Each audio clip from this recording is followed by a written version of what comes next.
शहजाद साहब जब CM KP के ये कहते हैं, यानी चैलेंज करते हैं, हिम्मत है तो गवर्नर राज लगाकर दिखाएं, तो सवाल ये बनता है अपने रास्ते में आने वाले वो कानूनी, आईनी, अदालती कोई भी रुकावटें हो, ये सिस्टम जो हाइब्रिड निज़ाम मौजूद है उसने बड़ा स्मूथली इस सब चीज़ों को पास किया है। 18वीं तरमीम के बाद सूबे में गवर्नर राज लगाना क्या वाकई मुश्किल है? क्योंकि खुद खैबर पख्तूनख्वा से भी ये आवाज़ें और आवाज़ें भी हैं कि यह आसान काम नहीं है, नामुमकिन हो सकेगा, तो फिर क्या मामला किधर जाएगा? इसके बारे में तो वकला और बहस चल रही है और इसके बारे में बहुत सारी आरा है, लेकिन जो जाहिरी बात है वो ये है कि 18वीं तरमीम के बाद तकरीबन नामुमकिन हो चुका हुआ। एक तो ये है कि जो वहाँ की जो प्रोविंशियल असेंबली है उसको भी अपनी रेजोल्यूशन पास करनी चाहिए जो कि इंडिकेट करे कि अब वो इस काबिल नहीं है कि मामला को आगे चला सके। दूसरी बात, अगर सदर पाकिस्तान इस किस्म का कोई कदम उठाते हैं, अपने तय एक इमरजेंसी की सूरत में लगाते हैं, प्रोक्लेमेशन देते हैं, वो प्रोक्लेमेशन एक तो आपकी जो कंबाइंड पार्लियामेंट है यानी सेनेट और नेशनल असेंबली दोनों को मिलकर पास करना है, और फिर उसकी मियाद सिर्फ 2 माह है, उससे ज्यादा चल भी नहीं सकती है। फिर उसको चैलेंज भी किया जा सकता है, ये भी उसके अंदर एक शिक मौजूद है। तो मेरा ख्याल है कि लीगल तौर पर तो इसको लगाना या किसी किस्म का गवर्नर रूल लगाना तकरीबन अब बहुत ही मुश्किल हो चुका हुआ है। आज के हालात के अंदर पहली बात है जरूरत क्यों पेश आ रही है और इस किस्म की बात क्यों चल रही है। मेरा अपना ख्याल है इसकी बुनियाद सियासी ज्यादा है बनिस्बत इसके कि कोई हकीकी मसाइल मौजूद हों। जो केपी के आज के हालात हैं, केपी के हालात आज से 3 माह 4 माह 6 माह ऐसे ही थे, इसी तरीके से थे। आज सिर्फ एक ऐसा वहां पर एक एहतजाज की शक्ल बनती जा रही है, एक खौफ पैदा होता जा रहा है। हमारी सियासत असल में चाह क्या रही है? सियासत एक धड़ा ये चाहता है कि इसी आड़ में किसी तरीके से पीटीआई की सियासत को इस हद तक कमजोर कर दिया जाए कि वो इस काबिल ना हो कि आइंदा से कहीं फेस कर सके। क्या इसका खौफ पंजाब में ज्यादा आता है कि अगर पीटीआई की फिर से एक हया होती है, फिर से वो एक स्ट्रेंथ पकड़ती है, तो क्या उसका असर पंजाब के ऊपर आएगा फिर से? क्योंकि पंजाब को भी कहा जा रहा है कि घर में घुस के मारा, तो हालांकि पंजाब तो पीएमएलएन का अपना गढ़ था। तो मुझे यूं लगता है कि जैसे कि चले पंजाब को छोड़ दें, आप जहां पे भी बात करें वफाक के लेवल के ऊपर भी, तो पीटीआई को उस किस्म से कमजोर कर दिया जाए तो सियासी अहदाफ ज्यादा हैं इस सियासी जंग के अंदर, जिसके अंदर सिक्योरिटी को इस्तेमाल किया जाता है। वरना आज भी केपी के अंदर आपके बेसिस भी मौजूद हैं, अफवाज भी मौजूद हैं, उनके दस्ते भी मौजूद हैं, हर किस्म के ऑपरेशन भी हो रहे हैं और ऑपरेशन चल भी रहे हैं। अगर सुहेल अफरीदी साहब अपने दफ्तर में बैठ के काम करेंगे, गवर्नेंस करेंगे, तो काम और बेहतर हो जाएगा। लेकिन इसका यह मतलब नहीं है कि जो वफाक की जिम्मेदारी है, जो अफवाज की जिम्मेदारी है, वो अपने उससे उहदा बरानी हो रहे। तो मेरा ख्याल है कि ये मसला नहीं है। मसला ये है कि इस आड़ में बहुत सारी चीजों को हल कर लिया जाए जिसके अंदर सियासी अहदाफ बहुत ज्यादा है। मतलब मैं इससे ज्यादा बात इसलिए नहीं करना चाहता कि किसी एक की बात करो तो वो नाराज हो जाता है कि हमारे बारे में ये बात हो रही है, लेकिन इसका हल आपने पूछा और बिल्कुल सही कहा जगम साहब ने, इसके हल भी सियासी हैं। आज की मिसाल ले लीजिए, इमरान खान से मिलने की बात थी, पिछले दिनों से ये झगड़ा चल रहा है, वो आते हैं, वो कहते हैं हम यूं करेंगे, सेक्शन 144 लग गया वगैरह वगैरह। तो क्या हुआ? आपने एक बहन को मिलने दिया, आपने सियासी हल निकाला। इसका मतलब है ये हल पहले भी निकाला जा सकता था, जो कि आज निकाला गया, लेकिन ये सियासी हल निकाले जा सकते हैं। तो आपने वो जो एक उसमें स्टिंग जो था, एक जहर जो था, उसको जायल कर दिया निकाल के उस एहतजाजी मूवमेंट का जिसका खौफ बढ़ रहा था। जब भी एहतजाज होगा, आप भी, ये हुकूमत भी कोई अच्छी नजर तो नहीं आएगी।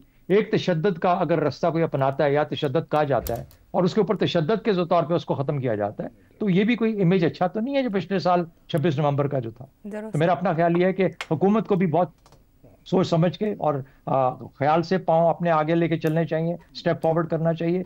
हल सियासी है, चाहें तो कर सकते हैं इसका हल सियासी तौर पर अगर ये चाहें, लेकिन इनके अहदाफ बड़े हैं और अहदाफ ये है कि पीटीआई गालिबन इस हद तक कमजोर हो जाए कि वो फिर कभी खड़ी ना हो सके।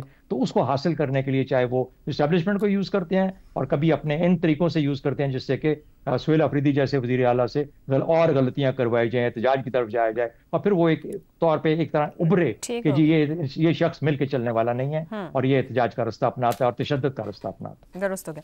हसन निसार साहब, वफाकी वुज़रा ने जैसे बयान आप दिए और पीटीआई का जो तर्ज सियासत है और फिर दहशतगर्दी से मुतासरा सूबा है, आपके ख्याल में खैबर पख्तूनख्वा की सूरत हाल जवाज दे रही है कि नाफिज किया जाए गवर्नर राज वहां पर?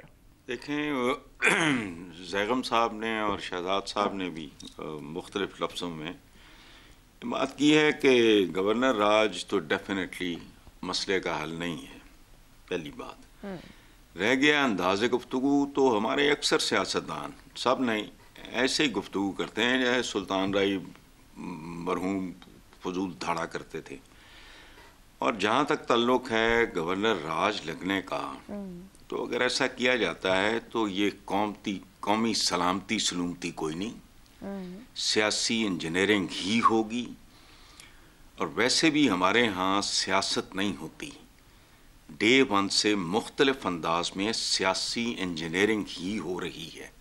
इसीलिए मुल्क की इंजन बहुत तेजी से सीज होने की तरफ जा रहा है। यही वजूहात हैं। यहाँ जेन्युइन काम नहीं होता।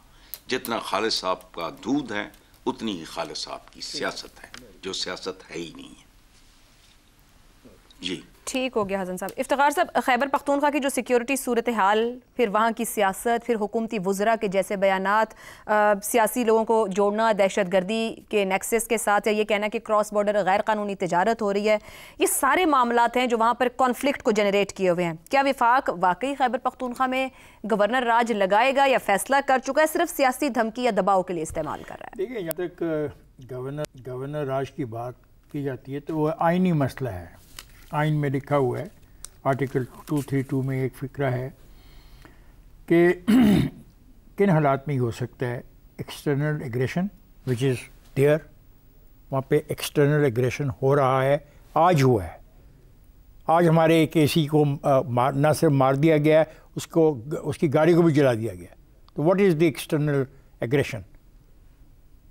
यानी कि जो इंटरनेशनल बाउंड्री है उसको कुछ लोग क्रॉस करके आके आपके लोगों को शहीद करें, आपके फ़ौजियों को शहीद करें, आपके सिविल अदारों को निशाना बनाए, तो एग्रेशन की फिर डेफिनेशन क्या है? कोई नई डेफिनेशन है तो आई डोंट नो। इसमें फिर ये भी लिखा है एक्सटर्नल एग्रेशन और internal disturbances beyond the positional government control. अब सवाल है कि जो कुछ वहाँ पे हो रहा है, मैं ये कहता हूँ ये beyond the control of the positional government है। मैं नहीं कहता, हालात कहते हैं, वाक़यात कहते हैं। तो ये तो आर्टिकल 232 में लिखा हुआ है। तो ये कहना है कि 232 का इतलाक़ जो है वो सियासी है, वो सियासी नहीं है। कितने साल से वहाँ पे उनकी हुकूमत है, क्यों कर वो अपनी उस हुकूमत को इस्तेमाल नहीं कर सके ऐसी फोर्स को खड़ा करने के जो इन लोगों का मुकाबला करते हैं, जो बॉर्डर पार करके इधर आते हैं? तो फिर क्या है, जब ये नहीं करेंगे तो फिर कौन करेगा? सावधानी के वफाक फिर मदाखलत करेगा, और वफाक मदाखलत जो करेगा वो आइन के दायरे के अंदर रह के करेगा। अगली बात जो है, अब ये जो कहा जाता है ना, proclamation emergency must be approve by the parliament within 30 days. Yes, लेकिन during this emergency period the federal government can enact laws that take precedence over the provisional laws. My dear sir, ऐसी कानून साजी भी हो सकती है जो वहाँ के सूबाई कवानीन से बालातर हो सकती है। ये भी आइन में लिखा हुआ है। फिर इस आइन का आर्टिकल जो 234 है वो भी पढ़ा जाएगा इसके साथ।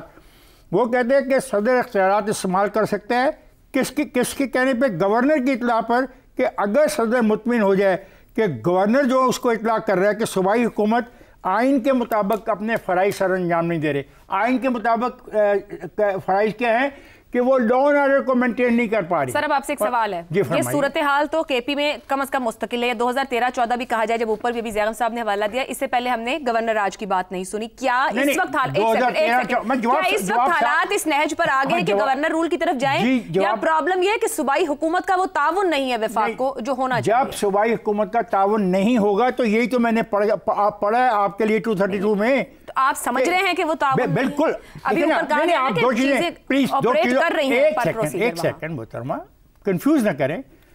आप कहते हैं कि वहां पे एक हुकूमत थी, वहां पे उन्होंने डट के मुकाबला किया। किसने किया? अफवाज पाकिस्तान ने। जो 2 एक्शन वहां पे हुए वो अफवाज पाकिस्तान ने मुकम्मल तौर पे की है। जबकि अब कहा गया कि अफवाज पाकिस्तान का ताल्लुक कोई नहीं है और हम अफवाज पाकिस्तान को यहाँ पे नहीं आने देंगे। ये मैंने नहीं कहा, ये वहाँ की हुकूमत के मुतल्लिकीन ने कहा। और पब्लिकली रोक तो नहीं सके ना, वही बात कहने और करने में फर्क हमें नजर आ रहा है। जैसे सोहेल अफरीदी ने कहा आएंगे, वो आज भी नहीं आए। क्या डियाला के बाहर आए, या पिछले हफ्ते नहीं आए? क्या निकल गए फॉल्स फ्लैग कहकर? यार आप कहाँ की बात कहाँ जा रहे हैं? देखिए, आप do not compare two different things. फौज गई, फौज ने उन पर काबू पाया, उनसे तमाम इलाका छुड़ाया, गुड। अब आ गया, एक नई सूरत हाल है। आज जो हो रहा है वो क्या हो रहा है? वो ये हो रहा है कि रोज हमारे आदमी शहीद हो रहे हैं, तो क्या उनको सूबाई हुकूमत मुकाबला कर रही है? The answer is no. पूरे के पूरे थाने के थाने उड़ाए जा रहे हैं, पूरे के पूरे जो CTD के ऑफिस है उड़ाए जा रहे हैं, तो फिर उनको जाने दें। और उसका जवाब वो ये देती हैं कि जी आप मदाखलत ना करें। आप आइन का हवाला देके कह रहे हैं कि यही हल और यही जरूरत है। I think so. नहीं, एक बात और कहने दें, जरा हौसला करें। आप चाहते हैं अपनी मतलब की बात करनी, और मैं आइन के और सियासत के दोनों को सामने रखूंगा। सियासत और आइन आपस में चलते हैं। आज क्या कहा गया कि आज मुलाकात होगी।